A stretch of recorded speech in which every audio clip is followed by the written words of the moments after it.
Detective Sergeant Danielle Bullivant returned to the witness stand, methodically reconstructing the incident through CCTV evidence. She detailed how defendants moved from Terminal 2 to the car park, where 3 officers, 2 armed and 1 unarmed, approached them at the pay station. The footage captured a rapid escalation, with DS Bullivant noting the defendant, Amaz, allegedly initiated physical contact through a series of strikes against the officers. These included multiple punches directed at PC Marsden and elbow strikes against PC Cook, one forceful enough to dislodge her hat.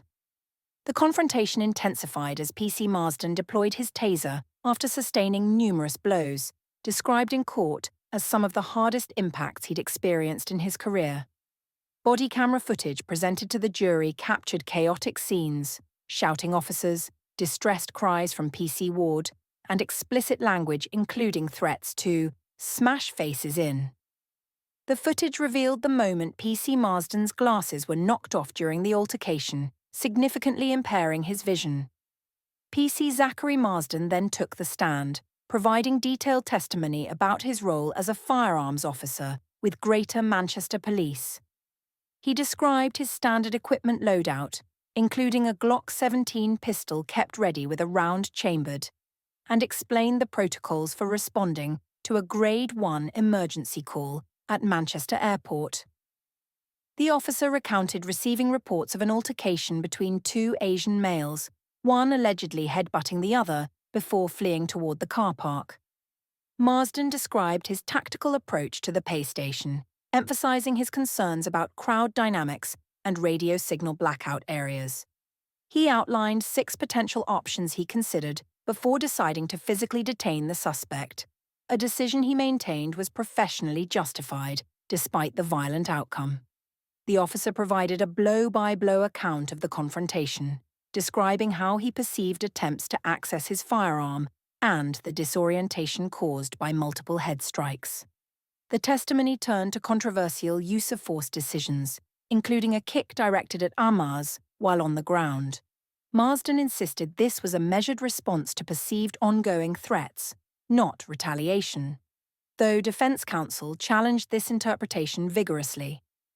Cross-examination probed the officer's split-second decision-making, with particular scrutiny on whether less extreme options were available when dealing with suspects already on the ground. Medical impacts were also discussed, with PC Marsden detailing post-concussion symptoms, jaw pain, and minute brain bleeds he attributed to the incident. The psychological toll emerged through his admission of avoiding social media due to viral footage and his choice not to review certain CCTV evidence due to distress. Defense counsel pressed the officer on discrepancies between his initial statements and CCTV evidence, particularly regarding the restraint of his arms and movements of his firearm. Marsden maintained that his perceptions during the violent encounter naturally differed from video recordings made after sustaining multiple head blows.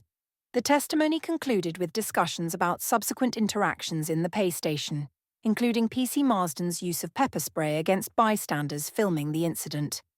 He characterized this as necessary crowd control, while defense suggested it demonstrated loss of professional composure.